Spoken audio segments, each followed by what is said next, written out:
السلام عليكم يا دكتور. وعليكم السلام يا ست عواطف ورحمة الله وبركاته. انا بقول لحضرتك انا اولادي بيزعلوني وبيبهدلوني. يا خبر اسود، كلمة صعبة يبهدلونا دي. يبهدلوكي صعبة قوي عليا وعلى كل المشاهدين اكيد. وجوزي مات بقاله 4 سنين. الله يرحمه. عواطف ايه، هم كام واد ولا بنت ولا ايه؟ هم 3 بس فيهم 2 ما بيشتغلوش، واللي بيشتغلوا يعني مزعليني جدا. 3 صبيان؟ 3 صبيان. ما معكيش بنات؟ معايا بنتين بس البنت موظفة وما بتساعدنيش بأي حاجة وماليش دخل. هي موظفة ومتجوزة؟ متجوزة. طب وماله، ما تديكي وتساعدك ونص، لان مرتبها بتاعها تصرفه زي ما هي عايزة. هتلاقي مين احن ولا اهل العطاء الا امها. وال3 صبيان ما بيشتغلوش وقاعدين ينقروا فيكي. لا وفي كمان ضرب يعني بيضربوني. وانا عندي شاشة عظام زجاجية، يعني العظم خلاص فيدي خالص وبتكسر من اقل خبطة. والله بتكسر من اقل خبطة، وعاملة شرايح ومسامير في رجليا الاتنين وفي جريحتي، ومعايا تقارير بكده، وعندي هشاشة عظام وروماتويد. لولا ان انا حرمت الانفعال كان زماني بنهار دلوقتي، لكن انا ببتلع كل ده جوايا. وعندي بس كلمة عواطف، انا لازم اسألك انت عايزة ايه؟ والمخرجة اللي قالت لي كده، فانا لازم اقول انا صابرة على ده كله. يعني انت عايزة ثواب الصبر على ده كله؟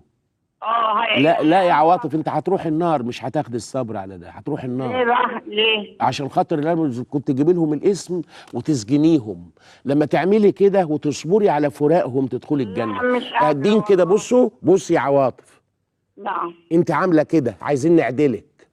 اوعى واحده تقول لي اخد الصبر على جوزي اللي بيضربني ويأذيني وربنا قال لها اتطلقي. الله يرحمه برضه كان بيضربني بس كنت بحبه. ابوس ايدك يا عواطف، ابوس ايدك. عايزه تاخدي ثواب الصبر، خدي ثواب الصبر على حاجه لا يد لك فيها وملهاش اي حل في الدنيا.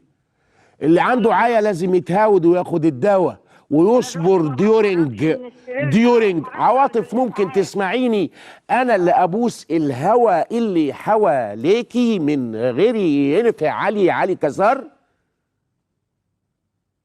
راحت عواطف، وانا اعتقد ان رسالتي كمان راحت ووصلت.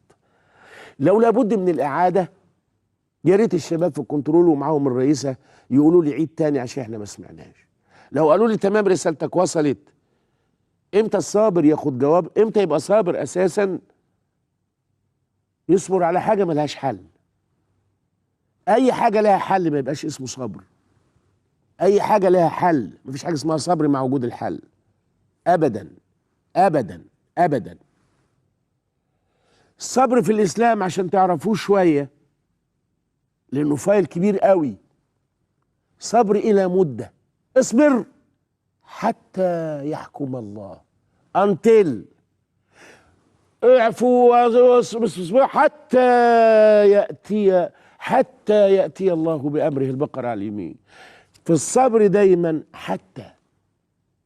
كل حاجة لازم يبقى لها انتل، لازم يبقى لها حتى. انما الصبر ده جهجهوني من كده. انا اولادي يضربوني واسال استاذ عالم اقول له ايه جزاء الصبر على ضربهم ليا؟ لو الشيخ ده قال لي ده انت في الجنه ونعيمها يبقى كده، وانا ابقى 60 كده وربنا ما يبقاش راضي على طول.